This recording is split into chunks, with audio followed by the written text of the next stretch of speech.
Bonjour à toutes et à tous. Bienvenue dans cette première vidéo du module consacré à l'analyse et design des espaces publics. Je suis Guy Tchakam, urbaniste chez Expertise France et secrétaire de l'Ordre national des urbanistes du Cameroun. Le concept d'espace public reste encore flou dans de nombreux contextes urbains africains. Trop souvent, il est réduit à une simple emprise physique, un trottoir, une route, un carrefour ou une zone de passage. Pourtant, son importance est capitale pour améliorer la qualité de la vie en ville. Lorsqu'ils sont bien conçus, les espaces publics favorisent le lien social, la cohésion communautaire, l'inclusion, la sécurité, mais aussi la santé mentale et la résilience face au changement climatique. L'architecte danois Jan Gehl résume cela en une phrase emblématique. D'abord la vie, ensuite les espaces, puis les bâtiments. Dans l'autre sens, cela ne fonctionne pas. Autrement dit, la ville doit se concevoir à partir de la vie des gens, de leurs besoins, de leurs interactions. Et c'est justement dans les espaces publics que cette vie urbaine s'exprime pleinement. La manière dont ces espaces sont pensés dépend fortement des dynamiques de gouvernance. Dans les pays où la décentralisation reste partielle ou peu fonctionnelle, les occasions de planifier les espaces publics de manière concertée sont rares. Prenons l'exemple du Cameroun. La loi sur l'urbanisme date de 2004. Elle prévoit que les maires initient les documents de planification urbaine et portent les initiatives d'aménagement local. Mais en réalité, les faibles ressources financières, l'absence de mécanismes clairs de participation citoyenne et le manque de ressources humaines qualifiées freinent la création de véritables cadres de vie intégrant des espaces publics de qualité.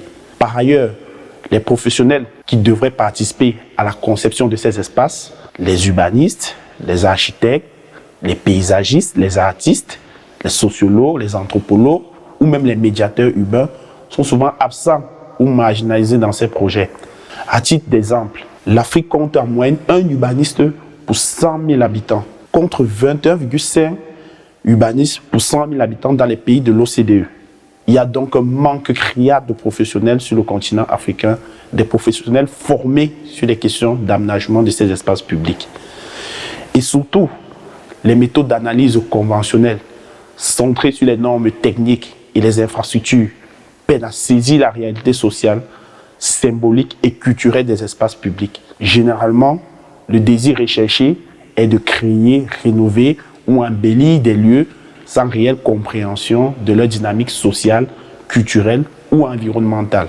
Souvent, les thèmes de référence des projets d'aménagement se limitent à des intitulés tels que « projet de réhabilitation et de construction de certaines voiries dans la ville » ou « raccordement à la route nationale » réduisant ainsi des voiries urbaines à des fonctions premières de circulation.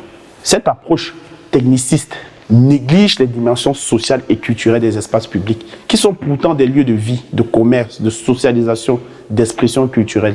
Les intitulés et contenus des thèmes de référence de ces projets, purement fonctionnels, trahissent une absence de vision d'ensemble de la ville et occultent le potentiel des voiries comme des leviers de cohésion.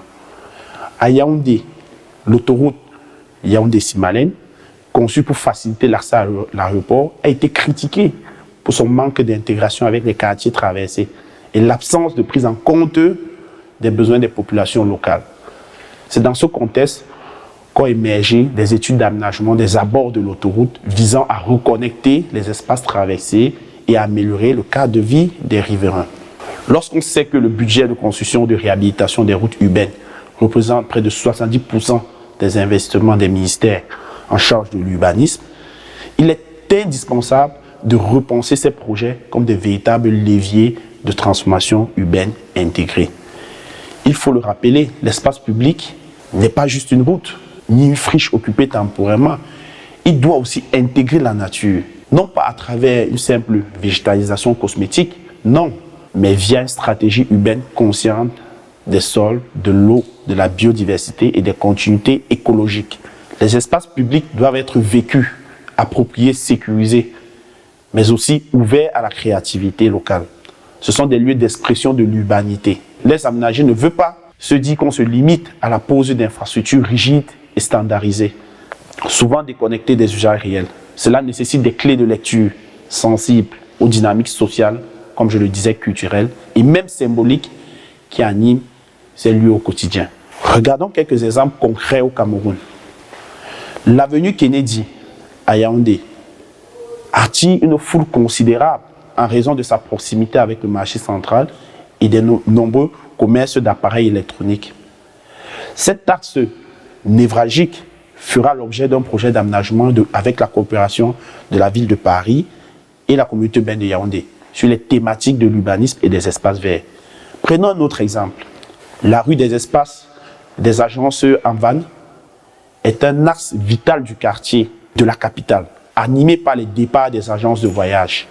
Elle fera l'objet d'un réaménagement majeur dans le cadre du projet Yaoundé Cœur de Ville, qui vise à améliorer la mobilité urbaine et à moderniser les infrastructures de transport. Ces projets que je viens d'évoquer offrent l'occasion d'adopter une nouvelle manière de penser les espaces urbains.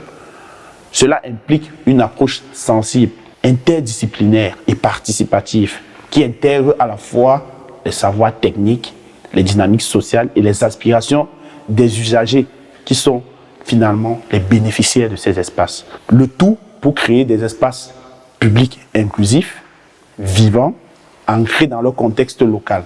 Et c'est ce que nous allons explorer ensemble tout au long de cette formation.